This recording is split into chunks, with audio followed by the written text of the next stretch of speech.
بتانا چاہوں گا. اس کے لیے ضروری یہ ہے کہ اسلام نے جنگوں کا جو نظام پیش کیا ہے اس کو ہم تھوڑی دیر کے لیے سمجھیں.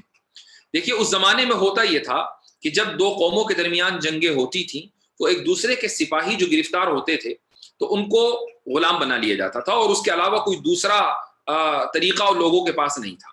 یعنی ایک دوسرے کے فوجیوں کو غلام بنا لیا جاتا تھا، یہی ان کی زندگی تھی، یہی ان کی قسمت تھی. اسلام نے آ کر اس میں ریفارم کیا ہے.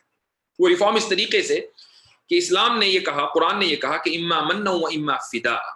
سب سے پہلے دو آپشن دیے ہیں کہ اگر تمہارے پاس غلام ہوں کہ دوسری قوم کے جنگوں کے نتیجے میں تمہارے پاس غلام آئے، تو اب سب سے پہلا آپشن تو یہ ہے کہ تم ان کے اوپر احسان کرو اور ان کو چھوڑ دو. یعنی اب غلام بنانے کی ان کو ضرورت نہیں ہے. جو فوجی جنگ میں تمہارے پاس آئے ہیں دشمن کے فوجی، سب سے پہلا آپشن یہ ہے کہ تم ان کے اوپر احسان کرو، ان کو چھوڑ دو. آج جو جنیوا کنونشن ہے وہ اسی کے اوپر قائم ہے. جنیوا کنونشن کے مطابق اگر دشمن کے فوجی آپ کے پاس، آپ کے ملک کے پاس آئے ہیں تو اس کنونشن پہ جتنے ملکوں نے دستخط کیے ہیں ان کی ذمہ داری ہے کہ وہ فوجیوں کو ریلیز کریں گے. تو قرآن نے سب سے پہلے حکم دیا کہ احسان کر کے ان کو چھوڑ دو. یہ پہلا آپشن ہے. اور یہ یاد رکھیے کہ اس زمانے میں کوئی کنونشن نہیں تھا، یہ اسلام خود ہی اپنے ماننے والوں کو حکم دے رہا ہے. پہلا آپشن یہ تھا. دوسرا آپشن یہ ہے کہ تم فدیہ لو. فدیہ لینے کا مطلب یہ ہوا رینسم منی، اسی کو انگریزی میں رینسم بولا جاتا ہے. یعنی وہ فوجی یا اس کی جو قوم ہے، ان فوجیوں کی جو قوم ہے یا ملک ہے، وہ تمہیں کچھ دے، اس کے نتیجے میں اور اس کے بدلے میں تو ان فوجیوں کو ریلیز کر دو. آج بھی ایسا ہوتا ہے، بہت سے ملکوں کے درمیان ڈیل ہوتی ہے باقاعدہ، اور اس ڈیل کے نتیجے میں جو فاتح ملک ہوتا ہے وہ شکست خوردہ ملک کے فوجیوں کو ریلیز کرتا ہے. وہ ڈیل طرح طرح کی ہو سکتی ہے. آج امریکہ کسی ملک کو شکست دیتا ہے تو سب سے پہلے اپنی کمپنیاں وہاں لے کر جاتا ہے، وہاں کے تیل کے کنووں کے اوپر قبضہ کرتا ہے. یہ ساری ڈیل کا حصہ ہے. اس کے بدلے میں وہ وہاں کے لوگوں کو بہت ساری آسانیاں دیتا ہے. تو لوگ ان آسانیوں کے اوپر تو نظر رکھتے ہیں، لیکن ان آسانیوں کے بدلے میں امریکہ نے اس ملک کے کتنے ذخائر کے اوپر قبضہ کر لیا اس کو نہیں دیکھتے. تو بہرحال دوسرا جو طریقہ ہے وہ ہے فدیہ، رینسم. تیسرا جو طریقہ ہے وہ ہے تبادلے کا. یعنی تم ایک دوسرے کے فوجیوں کو جو کہ ایک دوسروں کے قبضے میں چلے گئے ہیں ان کا تبادلہ کر لو. تو تمہارے پاس جو دشمن کے قیدی آئے ہیں تم ان کو چھوڑ دو، اور تمہارے دشمن کے پاس جو تمہارے قیدی چلے گئے وہ ان کو چھوڑ دیں. تو ایک دوسرے کے قیدیوں کا تبادلہ کر لیا جائے. یہ تیسرا آپشن ہے. چوتھا آپشن کہ اگر تمہارا دشمن تم پر بار بار حملہ کرتا ہو تو ظاہر ہے کہ اس کے اوپر احسان کرنے کا کوئی مطلب نہیں ہے کہ تم ایک مرتبہ چھوڑو گے اس کے فوجیوں کو، وہ دوبارہ حملہ آور ہوں گے. تم دوسری مرتبہ چھوڑو گے، وہ 12 حملہ آور ہوں گے. کتنی مرتبہ تم ان کو چھوڑو گے؟ لہٰذا احسان کرنے کی ایسی صورت میں کوئی آپشن بچتا نہیں ہے. اچھا، دشمن آپ کو پیسے یا کوئی فیسلٹی دینے کو تیار نہیں ہے کہ جس کے نتیجے میں آپ اس کے فوجیوں کو چھوڑ دیں، تو فدیے کا بھی آپشن نہیں بچتا. تبادلے کا آپشن مثلا اس لیے نہیں ہے کہ آپ کا کوئی فوجی گرفتار ہو کر وہاں گیا ہی نہیں، تو تبادلہ کیسے کرو گے؟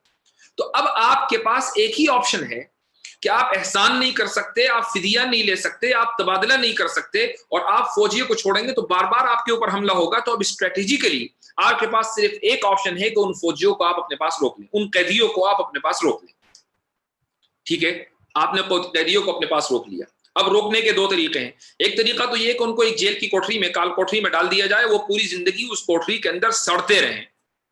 ایک طریقہ تو یہ ہے. آج بھی بہت سے مجرموں کے ساتھ یہ عمل کیا جاتا ہے، پوری زندگی وہ سڑتے ہیں. سزائے موت ان کے لیے آسان ہے. ایسے لوگ کہ جو پوری زندگی قید و بند کی صورتیں برداشت کرتے ہیں، وہ یہ خواہش کرتے ہیں کہ کسی طریقے سے ہمیں سزائے موت ہو جائے تو ہم اس سے چھٹکارا حاصل کر لیں. تو ان کے لیے سزائے موت آسان ہوتی ہے جیل کی کال کوٹری کے اندر سڑے رہنے سے. تو ایک تو آپشن اس کا یہ ہے کہ آپ ان کو جیل کی قید میں یا کال کوٹری کے اندر ڈال دیں.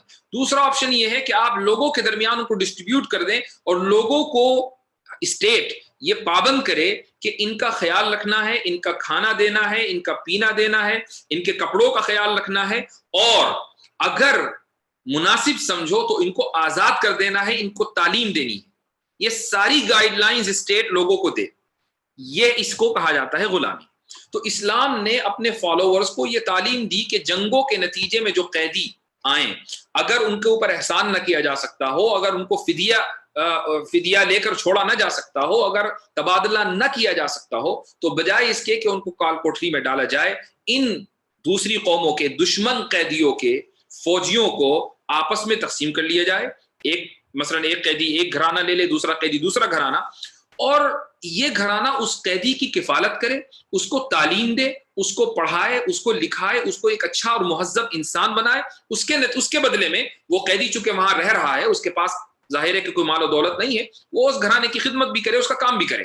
اس طریقے سے دونوں کی طرف سے ایک میوچول انڈرسٹینڈنگ ہو کہ جو غلام ہے وہ کام کرے، اور جو گھرانہ ہے، جو مالک گھرانہ ہے، وہ اس کے بدلے میں اس کی کفالت کرے، اس کے کھانے پینے کا خیال رکھے، اور اگر ضرورت پڑے تو اس کو رہا بھی کر دے، اس کو آزاد بھی کر دے۔ یہی وجہ ہے کہ ذرا سی بات کے اوپر اسلام نے یہ حکم دیا ہے کہ تم غلاموں کو آزاد کرو۔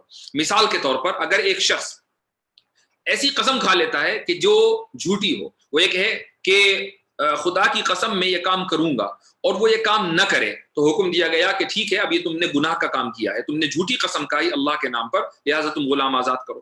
تو ایک بظاہر چھوٹا سا کام، بظاہر میں یہ نہیں کہہ رہا کہ جھوٹی قسم کھانا ایک چھوٹا کام ہے، لیکن لوگ اس کو بڑا نہیں سمجھتے ہیں، اس لیے میں نے کہا کہ بظاہر ایک چھوٹا سا گناہ ہے، اس کے نتیجے میں، حالانکہ گناہ کبیرہ ہے، اس کے باوجود اللہ نے حکم دیا کہ تم غلام آزاد کرو۔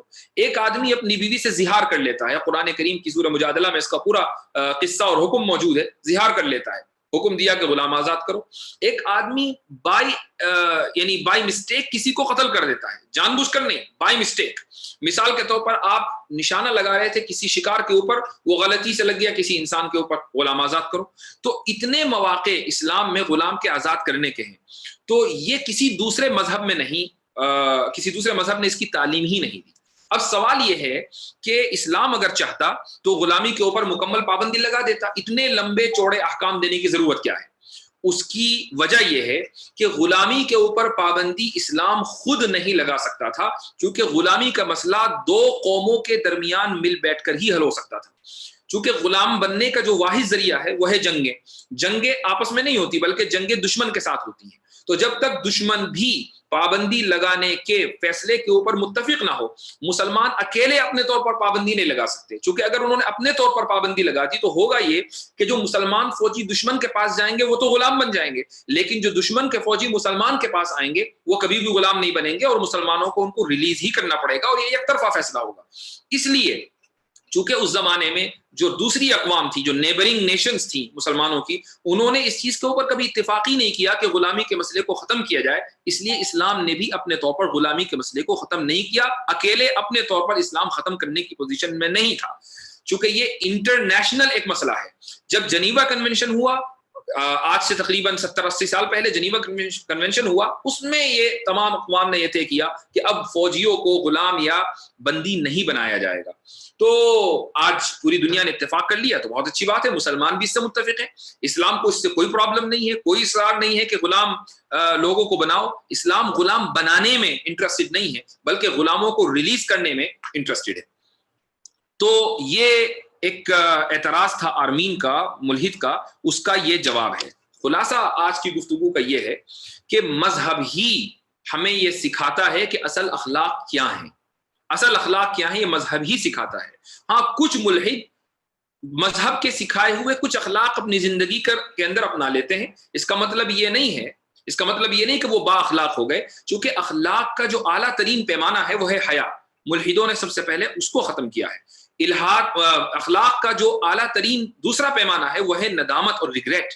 ملحدوں نے اس کو ختم کیا کہ ان کے ہاں نہ ریگریٹ ہے نہ حیا ہے، دونوں ہی چیزیں نہیں ہیں۔ تو پھر کس بنیاد پر وہ یہ دعویٰ کرتے ہیں کہ وہ بااخلاق ہو سکتے ہیں؟ وہ بااخلاق ہو ہی نہیں سکتے۔ کسی دوسرے کے لیے دروازہ کھول دینا اور کسی دوسرے کے لیے کسی دوسرے کو اپنی لائن میں آگے کر دینا ہی محض بااخلاق ہونے کی دلیل نہیں ہے۔ ٹھیک ہے، اب یہ ایک بات ہوئی۔ دوسری بات یہ ہوئی کہ یہ کہنا کہ جیسے قرآن اور بائبل کے بہت ساری چیزیں آؤٹ ڈیٹڈ ہو چکی ہیں اور زمانہ جیسے جیسے ترقی کر رہا ہے ہم اخلاق کو سیکھتے چلے جا رہے ہیں، اسی کو ہم ڈاگمیٹزم بولتے ہیں، اور ڈاگمیٹزم ایکسیپٹڈ نہیں ہے۔ ڈاگمیٹزم ایک غیر فطری عمل ہے، ایک غیر منطقی عمل ہے، اور غیر منطقی چیز کو سے استدلال نہیں کیا جا سکتا۔ تو یہ آج کے درس کا خلاصہ ہے۔